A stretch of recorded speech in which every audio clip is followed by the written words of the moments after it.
এই মুহূর্তে ঢাকা বিশ্ববিদ্যালয়ের সিনেট ভবনে আছেন সহকর্মী নাবিল জাহাঙ্গীর। কথা বলছি তার সাথে।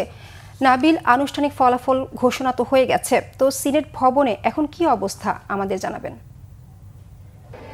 যেমনটা জানেন যে আসলে ডাকসুর যে চূড়ান্ত ফলাফল, সেখানে কিন্তু আমরা দেখেছি যে শিবির মনোনীত যে প্যানেলের প্রার্থীরা রয়েছেন, ভিপি, জিএস, এজিএস সহ অধিকাংশ পদে কিন্তু তারাই আসলে বিজয়ী হয়েছেন। এবং শুধু ডাকসুতে নয়, হল সংসদ নির্বাচনের যে ফলাফল, সেখানেও কিন্তু আমরা দেখেছি যে শিবির মনোনীত যারা প্রার্থী রয়েছেন তারাই কিন্তু আসলে জয়লাভ করেছেন। তবে আপনি যেমনটা জানেন যে ছাত্রদলের যারা প্রার্থী রয়েছেন তারা কিন্তু ভিপি প্রার্থী আবিদুল ইসলাম খান, তিনি কিন্তু ইতিমধ্যেই এই নির্বাচনের যে ফলাফল সেটি তিনি বর্জন করেছেন।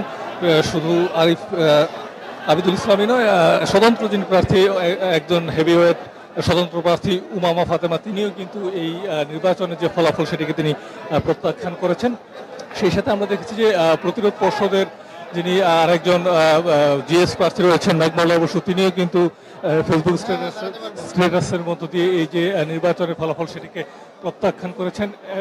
এখন এই মুহূর্তে শিবির মনোনীত প্যানেলের যারা আসলে ডাকসুর নতুন যারা ভিপি এবং জিএস, তারা কিন্তু তাদের প্রতিক্রিয়া জানাবেন। তারা ইতিমধ্যে এখানে চলে এসেছেন এবং গণমাধ্যমের কাছে তারা তাদের প্রতিক্রিয়া জানাবেন। আমরা নিশ্চয়ই কিছুক্ষণের মধ্যেই জানতে পারবো যে নবনির্বাচিত ভিপি এবং জিএস তারা কি বলছেন। এই ছিল এখানকার সবশেষ খবর।